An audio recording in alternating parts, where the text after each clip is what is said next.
বুঝা গেছে নামাজটা যথাযথভাবে হয়। তাহলে যে ব্যক্তি সুবহানাল্লাহ বলছে সে ইবাদতের জন্য বলছে, কিন্তু হয়েছে গুনাহ, তার মানে সুবহানাল্লাহ শুদ্ধ হয়নি, তার মানে সুবহানাল্লাহ ইখলাসের সাথে হয়।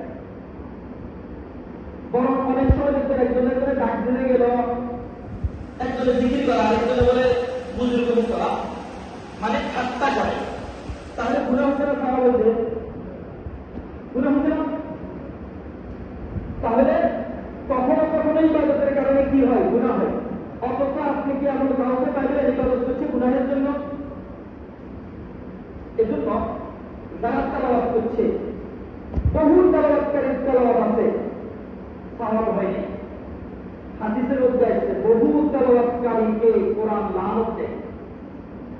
বহু তেলাওয়াতকারীকে কোরআন কি দেয়? মানে তার কোরআন তেলাওয়াতের কারণে কোরআন নিজেই কষ্ট পায়, তার তেলাওয়াতের কারণে কোরআন নিজেই কি পায়? কষ্ট পায়। তাহলে এজন্য অনেকে গেছে তেলাওয়াত করে নাই, আবার যারা তেলাওয়াত করছে এদের মধ্যে অনেকের শুদ্ধ নয়, আবার হাজারে এক দুজন আছে শুদ্ধ হচ্ছে। এবার আসেন, একজনে 11টা এক নেকি খাইছে, একজনে 11টা এক নেকিও পাইলে গুনাহ হচ্ছে, আরেকজন এক নেকি পাইছে, আরেকজন 10 নেকি পাইছে, আরেকজন 70 নেকি পাইছে, আরেকজন 700 নেকি পাইছে, আরেকজন 7000 পাইছে, আরেকজন 7 লাখ পাইছে, আরেকজন 7 কোটি পাইছে, আরেকজনের কোনো হিসাব নেই। ইজোয়াই তুলিমাই আসা অগণিত পাইছে, বলে কত মহান। তাহলে একটা সত্য এটাই শেষ নাকি আরো আছে? এখন বেশি পাবে কারা? যার আমলে ইখলাস যত বেশি হবে। বলেন কি বলছি? বলেন যার আমলের মধ্যে ইখলাস যত বেশি হবে। আমার ইবাদত শুধুমাত্র তার জন্য,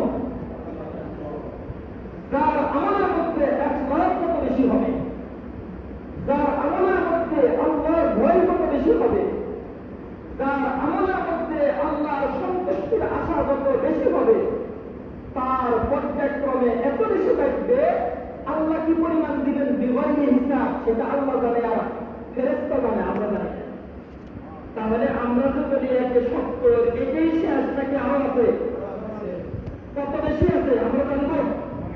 আরে আমরা তো নির্ধারণ করে দেন না, আল্লাহ বলছি হৃদয় খুলিবেন না, আমি যাকে চাই তাকে অগণিত দিয়ে।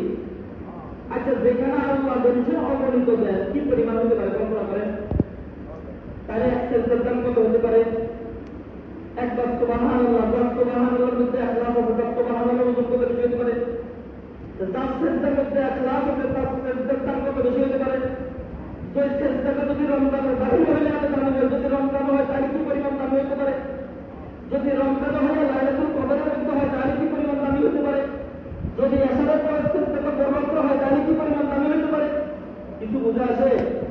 বুঝে আসতেছে নেই? সময়ের কারণে ইবাদতের চাপ বেড়ে যায়।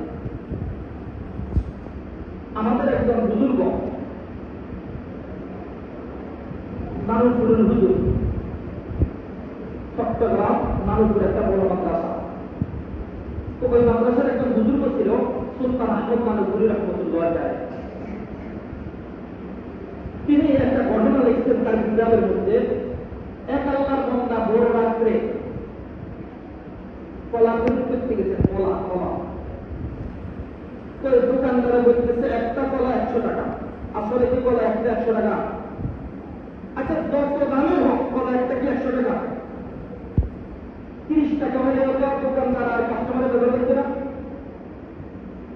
এখন বলতেছে 100 টাকা। আবার ওই তারা চতুর্দিকে ঘুরে দেখছে কোনো দোকানও খোলা নাই, আবার এদিক থেকে কলাটাকে নিতেই হবে, দ্বিতীয় ব্যবস্থা নাই। 100 টাকা হলে কি নিবে কি নিবে না? 100 টাকা হলে নিবে না? নিবে। এমনি কি দামটা কি অল্প না অনেক বেশি? অনেক বেশি। তারপরে নিবে কিনা? নিবে, কারণ বিকল্প ব্যবস্থা নাই। হুজুর বলে যদি একটা কলা, যে কলা দিনে 10 টাকা ছিল, যদি সময়ের পরিবর্তনে এই কলা 100 টাকা হয়ে যায়, সময়ের পরিবর্তনে যদি 10 টাকার কলা কত টাকা হয়? 100 টাকা। তো দিনের চেষ্টা রাতের চেষ্টা পার্থক্য হবে না কেন বলেন? তাহলে বোঝা গেছে দিনের চেষ্টা 10,